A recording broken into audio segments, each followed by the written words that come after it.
Ondo crisis.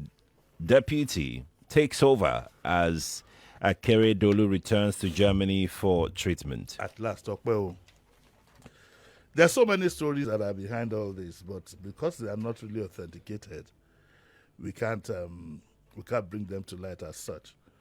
What for me, and I'm biased in this case, and my bias is towards Akeredolu being healthy.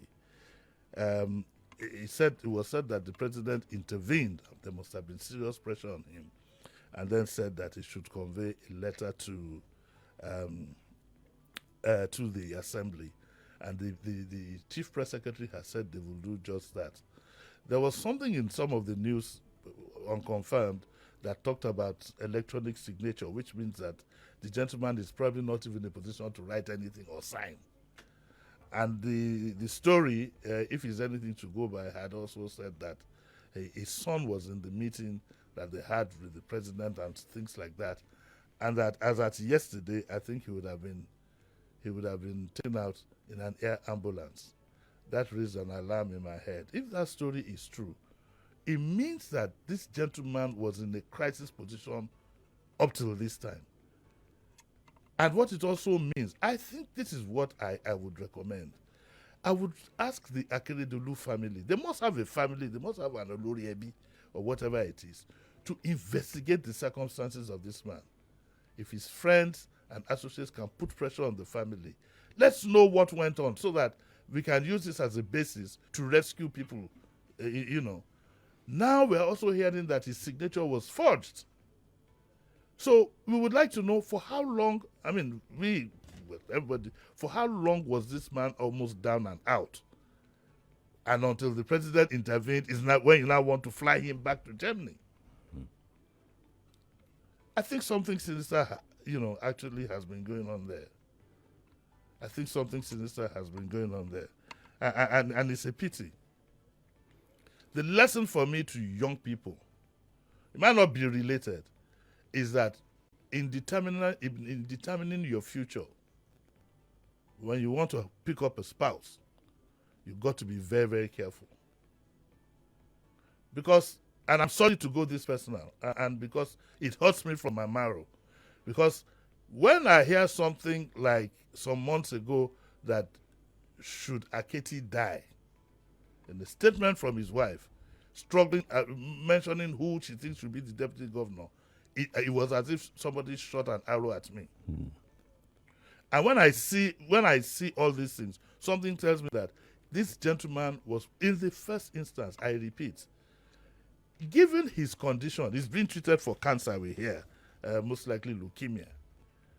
Okay, after getting treatment, what if I were him and I have the resources? I'll take up a flat close to the hospital that I know I'm going to live for at least the next 1 year, because even after I get well, I need to be on standby to be taken to the hospital should the need arise. Now this man has been kept here.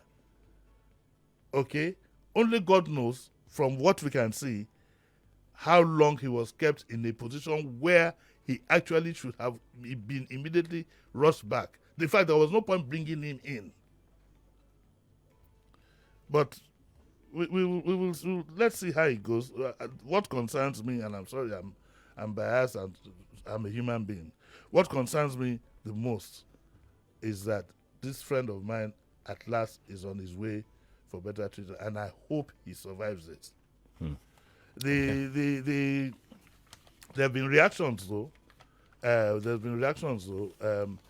Dr. Tuji Abayomi, who all of us know, renowned legal practitioner, who is also the pro-chancellor of Adekunle Ajasin University, said that the resolution of the Ondo crisis is not in Abuja. And I add, it is a pity that the president had to order, there's supposed to be independence between states and whatever, but the president had to order and says, the resolution of crime done in Abuja, the president only helps us. We have to resolve the problem in Ondo State. The law does not give the president power to govern the state. He can only govern the country. The power of resolution belongs to the executive of Ondo State.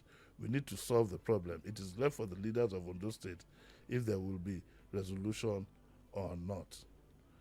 My prayers are for Akiti. I hope he survives it. My prayers also are for the state itself, because you don't want to imagine, Sheriff, you don't want to imagine what this crisis would have done to them as a people. You know, there's some element of trauma. You can't see your governor. He's not around. Crisis every day. Nothing has been able to move. Nobody can sign anything. Of course, for the fourth signatures, if it is true, we want the government to investigate this to the letter, no matter whose ox is God.